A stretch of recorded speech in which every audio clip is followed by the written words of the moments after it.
Hello once again guys, Karl13 here, and today we are going to review a classic game that was released almost a decade ago. Wow, I've just realized that time flies so fast. Anyway, it is Dishonored, which is one of my favorite games of the 2010s. I actually streamed it on Twitch a few months ago, so if you want to see me play games and watch me be bad at it, you can watch it on twitch.tv/Karl13. I mostly play Tycoon games and finish several backlogs so I can review them.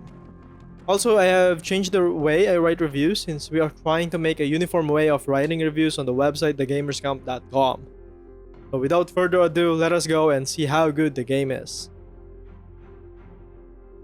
Dishonored is developed by Arcane Studios and published by Bethesda Softworks in October 2012. Moreover, Arcane Studios was actually bought by ZeniMax, the parent company of Bethesda, 2 years prior to the release of the game. So this is their first game under Bethesda/ZeniMax. So a bit background of the developers: they are known for developing Western RPG way back when they started developing games, such as Ark's Fatalist and Dark Messiah of Might and Magic. So this is not their first attempt at a game like Dishonored.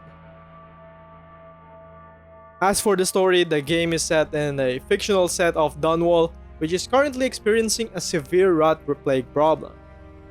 The city is also based on how 19th century London looked, and you could probably say that they even modeled the lifestyle and the difference in classes very similarly as well. However, that is the only likeness to the real world, as this game has otherworldly elements that you will encounter along the way, which makes the game really interesting and fun to play. You play as Corvo Atano, the royal protector for Empress Kaldwin. The game pretty much puts you right at the get-go, which I consider a very good start for a game, as in the first 10 minutes of the story you are framed for the assassination of the Empress, which happened right in front of you. Moreover, they also kidnapped the heir, Emily Kaldwin. So this brought the city into turmoil as it is now being run by the oppressive regime of the High Regent. The story for the most part is very straightforward. You were helped by the loyalist conspirators to escape the prison and to bring Emily Kaldwin back to her rightful place while subduing or killing the ones who betray you and the Empress. Additionally, you met the Outsider, which lives in a different world, and he gave you otherworldly powers to perform your missions better. What makes the game different is that the choices on how you deal with each mission matters in the world building in Dishonored. It is either you play in high chaos by killing everyone on sight, or at least killing a bunch of them on sight, or low chaos by being a sneaky assassin and stealth your way through each given mission and only interact with those who you need to interact with, like, your target. The choices you make during the missions define your character and how the world changes around you.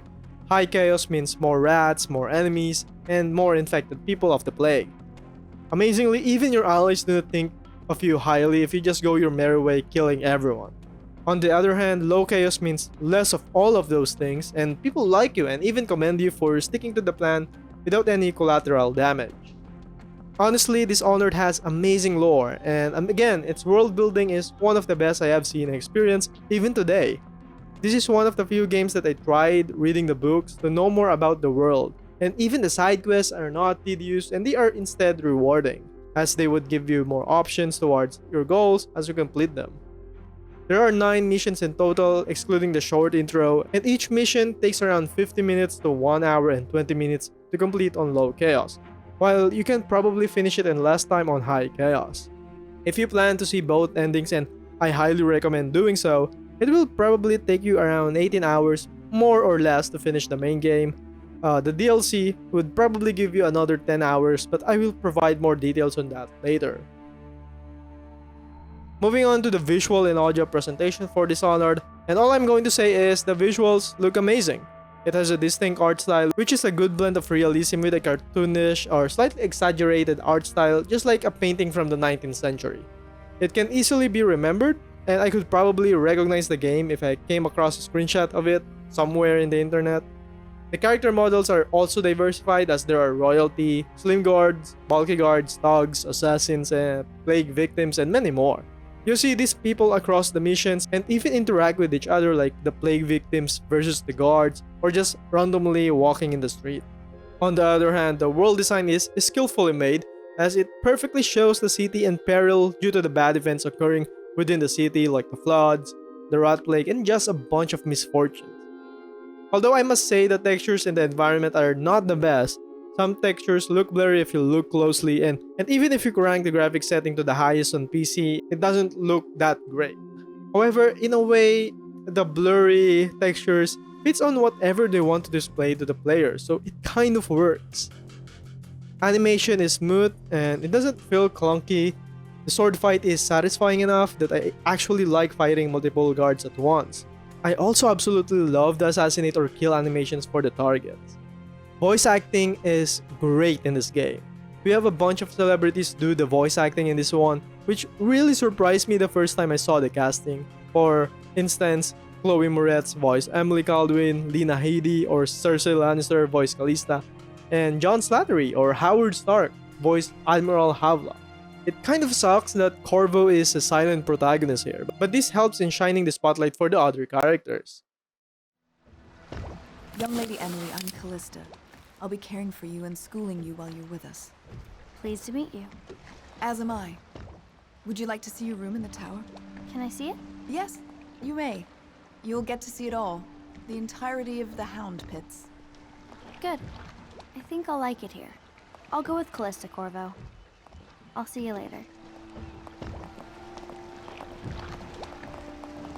You do not fail to impress. Armed with a blade, you've changed the course of the city forever. And with the Pendleton twins gone, our own Lord Pendleton will assume their votes in Parliament. In one night, you've done more than most men do in a lifetime. I need to speak to you soon. But for now, Lord Pendleton requests your attention.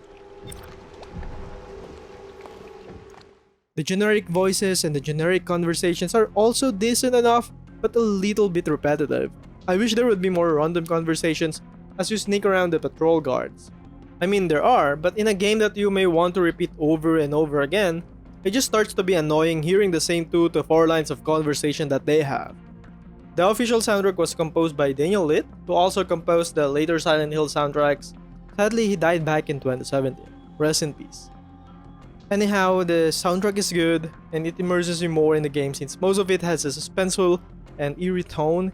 It just fits perfectly when you are sneaking.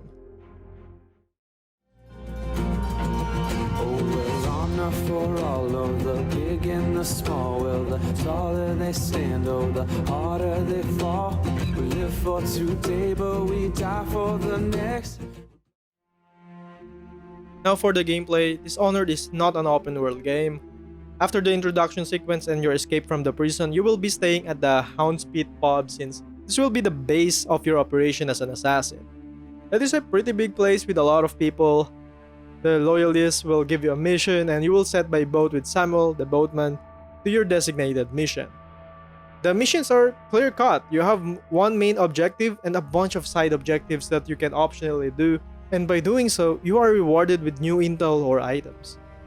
As mentioned earlier, you can complete a mission in so many ways in Dishonored, and it warrants multiple walkthroughs to fully enjoy the game since there are 2 endings, one for high chaos and one for low chaos. However, the game is meant to play in low chaos or stealth since the majority of the level design is made so you can easily sneak around the map and find a way to reach your objective without being seen or without killing anyone. Of course, you can always walk right in front of everyone and destroy them along the way, but honestly, sneaking around is more satisfying. On the other hand, fighting everyone at once will make you feel like a badass, so I really recommend you to do both playthroughs. You can run, swim, jump, and do parkour from ledges to ledges to avoid detection, or you can even knock out guards or kill them, then hide their bodies somewhere. This sounds like your typical stealth game since this is nothing new, right? Well, in Dishonored, you are given the power of the Outsider. He is a godly entity who gives his mark to interesting people. There are like 10 abilities that you can unlock by using runes. Runes are scattered around the world, and you can get them by utilizing the Heart, a device used for searching for runes and other items. The 10 abilities are split into passive abilities and active abilities. Passive is more on your physical prowess, like jumping higher, more health, shadow kills, and adrenaline rush. Active skills are otherworldly techniques that like blinking from one place to another, seeing enemies through the walls, summoning rats, and many more. Each of these abilities has 2 levels, which is technically an upgrade and can help you during missions. So you can probably unlock or level up at least a skill for each mission. Of course, you can easily focus on active abilities depending on your playstyle, since some abilities are geared toward high chaos and some are geared towards low chaos playthrough. Moreover, there are also minor buffs that you can collect, which are called bone charms. You can see them using the heart as well. Some of the bone charms that you will find may increase your mana or health slightly. And my favorite bone charm is that you can refill your mana or health by drinking tap water, because that is beyond broken. Of course, you can only equip a limited amount of bone charms at the same time, and that is for balancing purposes. Lastly, we can upgrade our weapons and gears. Upgrades cost coins, and coins are found everywhere, to be honest, such as pouches, valuable items, or just coins lying around the table. Some of the upgrades you can do in this game are pistol rounds, crossbow upgrades, mask upgrades, and armor upgrades. Within these gear upgrades are various subcategory upgrades like accuracy improvement or carrying a larger capacity of bullets or arrows. Similar to the abilities, you may prefer to upgrade gears that are best for your playthrough, whether high chaos or low chaos. I highly recommend playing on hard or very hard difficulty, especially when trying low chaos playthrough, because I believe the lower difficulty just make your enemies useless, and the game does not give players enough challenge or at least consequences when fighting guards or being detected. I have mentioned earlier that the character models are diversified in Dishonored. Most of them can be considered as hostile to Corvo since he is a convict. However, they are not the only enemies you have to look out for, since there are wolfhounds and the tallboys, who are literally the daddy long legs of the City Watch. And they are hard to fight against, especially when they spot you. Additionally, the City Watch has a few new technologies to use against you or anyone that is an enemy to them, like the Wall of Light, which is technically a Tesla coil and could easily kill anyone when they pass through it. And also the Watchtower, which is just what the name suggests, plus a missile launcher. These technologies can be either rewired so they can be used against the enemies instead, or shut down by pulling out their power source. The AI in this game is good enough. They can easily detect you when you are being silly or clumsy. They can even ring the alarm when they see you once, which is heart racing when you are doing low chaos. Enemies look down to places where you can hide, and they stay alert for quite a long time, so that is cool. And the dogs are frightening because they can smell you from afar. Also, do not forget to save a lot, because doing low chaos for the first time is hard. When I did my high chaos playthrough, on the other hand, I actually killed everyone on sight like John Wick, and the game crashed on me once in the Golden Cap. I realized that the game does not want to spawn a lot of enemies at once, and it pushes out an error when there are a lot of bodies lying in one location. That was the only crash that I encountered in Dishonored, so I will not drop a rating just for that reason. Dishonored has been stable for 99% of the time. So that is Dishonored gameplay. It is really fun and immersive to do the missions and the side quests that come along with it. And I will probably play it on the highest difficulty if I have the time again. Dishonored Definitive Edition costs $19.99 US dollars, 14.99 pounds, 19.99 euros, and if you live in the Philippines, 920 pesos on Steam and consoles. But since this is almost a decade-old title, you can get 50% to 80% off from its current price right now. And if it's on sale, it is an absolutely good deal. I recommend you to get the Definitive Edition, as this includes the 3 DLCs of the game as a bundle. It does not have graphical improvement on PC, but the improvements are noticeable on PlayStation 4 and Xbox One, considering this was released for PlayStation 3 and Xbox 360 originally. Speaking of DLCs, Dishonored has 3 of them: Dunwall City Trials, The Knife of Dunwall, and The Brigmore Witches. The Dunwall City Trials is a mission-based DLC to test your skills, and as much as I enjoy proving my skills as an assassin, I did not spend time to finish all of it. On the other hand, The Knife of Dunwall and The Brigmore Witches are 2 of the best DLCs that I have ever played. And to be honest, Bethesda can release them as standalone game and I would still buy it.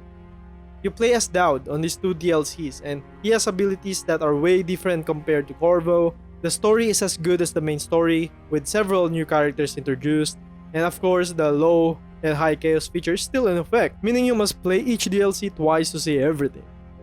Each DLC contains 4 missions, and as always you can finish a mission in an hour, so that gives us another 8 hours of content. And this does not include if you play on high chaos for the second time, which can be an additional 4 to 6 hours for the 2 DLC. In conclusion, this game is amazing.